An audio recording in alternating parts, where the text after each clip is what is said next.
When I came on as program officer, one of the things that I felt was really an important value, and which Lena agreed on, was that we wanted to, and it's also a mission of the foundation, is capacity building, is helping to build these community-based organizations to have better programming for young children. And a lot of times when you go visit a site, it's a dog and pony show.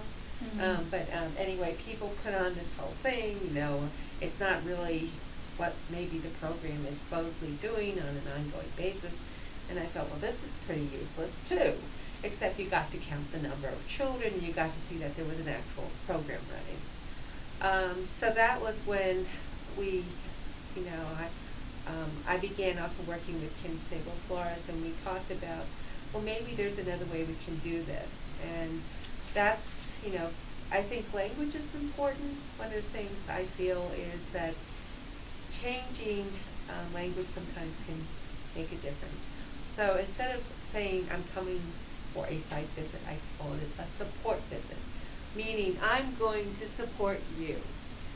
So originally, the support visit questionnaire was collecting information about the programs. What did they actually think they were doing? And it's also what they thought they were thinking they were doing. Because a lot of times I would come and say, what you're telling me and what you're doing are two different things. So actually asking them to sort of break down what they did, what kind of activities they did during a usual week, what did they want to improve. So it's totally focused on the program at that point. But as I learned more about the different grantees and about the programs, it became evident that there was more to ask them. So initially, the questionnaire had check boxes, small spaces for them, right? But it wasn't really a reflective questionnaire. And over the years, it sort of evolved. Like, for instance, I joined Governance Matters.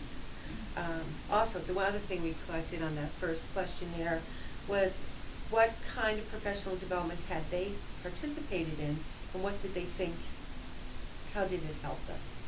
Which a lot of times, depending on who filled it out, they didn't really quite know. That ended up being another thing I realized, well, that's not going to give me a lot of information too.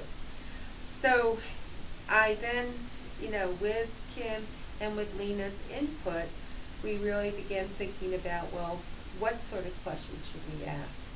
So we moved further away from checking boxes, except for maybe the activities, because what programs told me was that this was useful, because it made them realize that not only that what they did, but also what other programs were doing.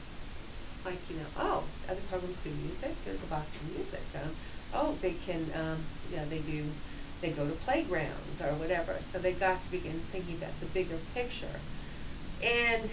But then asking, well, what do you do around youth participation? Like, and there you get everything from picking books to youth are actually involved in making decisions about the program, which is what I was hoping people will evolve to.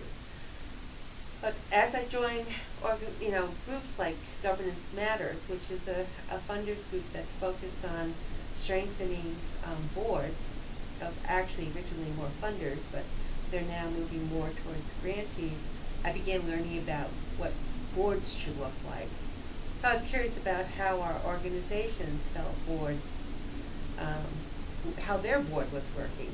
And that was a real eye-opener, because so many programs were talking about how they had community members, and now as the economy started turning into a recession, they realized we really need a strong board to help us begin to help us with the financial end of our organization, or bringing in money. I also asked them about questions. Well, okay, you want to improve your other thing was fundraising, always fundraising.